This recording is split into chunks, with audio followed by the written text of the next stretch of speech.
Good Shabbos. This week is a double portion, Tazria and Mitzorah. Most of these two parshios deal with tzaras, with what we translate generally as leprosy, but many dispute the fact that it's actually leprosy which we associate with a certain specific disease today. But whatever it is, it's some kind of skin disease.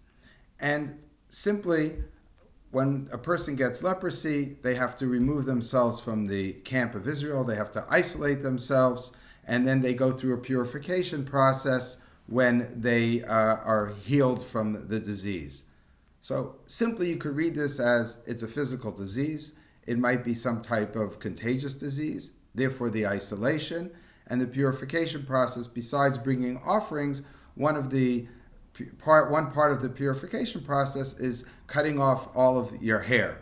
And that might also might be from a health perspective, you cut off your hair, that might be carrying some kind of disease, and therefore it creates a higher level of cleanliness. You also go to the mikvah, so you wash yourself. So it could all be understood in terms of a physical disease and a healing process, and the Torah is just dictating what that healing process should be.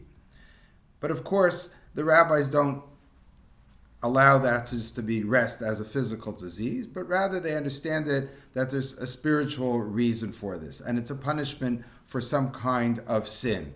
And it's assumed in rabbinic literature all the way back to the Talmud that it's associated with the sin of lashon hara, of speaking evil against somebody else. And there's a good reason to believe that, because later on, when we have the story of Miriam, who speaks lashon hara, she speaks against Moshe, her brother, she's afflicted with this tzaras, we'll call it leprosy. And later on in the Torah it says, Hishama b'neged tzaras, you should be careful about tzaras, because remember what happened to Miriam. So the assumption is that be careful, meaning not just be careful about the disease, but be aware of the sin which caused it. And there it's very clear that God punishes Miriam with the leprosy as a result of speaking lashon hara against Moshe. The only other person in the Torah itself, in the 5 books of the Chumash, that gets tzaras is actually Moshe. One of the signs that he has to give to the Jews to show that God has sent him is he puts his hand into his garment, and it comes out and it's full of leprosy, and he puts it back in and it disappears. And again, many rabbinic commentators understand that to be because he spoke ill against the Jewish people. He said, the Jews won't believe me that I'll come in the name of God. Therefore, God is kind of giving him a warning. This is what happens when you talk evil about somebody else. Now, the punishment, though, when you think of it in spiritual terms of isolation, makes a lot of sense, right? Somebody who's speaking lashon hara, someone who's speaking bad about somebody else, does not deserve to be part of the Klal Yisrael, part of the Jewish people. He or she should be isolated, should be separate, cannot live in the Machane Yisrael, in the camp of Israel, because they're doing harm to society. They have to realize that their behavior is not appropriate for someone who wants to be a part of the community and wants to play a positive role in that community. And therefore, isolation is important. The offerings are typical of people who sin. There's many times where we have a chatas offering, a sin offering, but the cutting of the hair is an interesting point, and I'd like to emphasize that it might be cleanliness, as I mentioned before, but it might also be related to sort of the symbolic sort of meaning of hair in general. And if you think about it, even in modern terms, when somebody goes into the army, most armies, you have to cut your hair, right? And you don't let your hair grow wild. Hair growing wild is sort of part of the 60s culture. It's free love. It's do whatever you want type of living. And you're letting yourself go wild. You're not cutting your hair. It's nature, and therefore there's no control of nature and your natural urges. And that's why the 60s perhaps were very much associated with sort of free love and hair.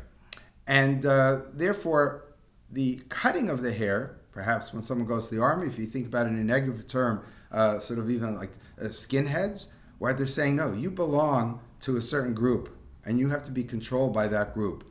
And shaving your hair, shaving and having short hair is showing control over those natural urges.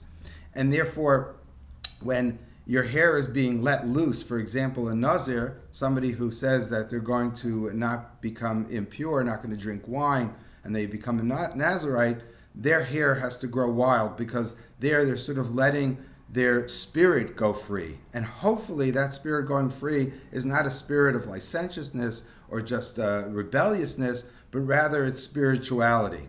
But then when you finish your time of being a Nazir, you cut your hair because you have to show now you go back into normal society where you're regulated, where you're controlled. You can't just be free, because even freedom in terms of spirituality oftentimes brings to anarchy.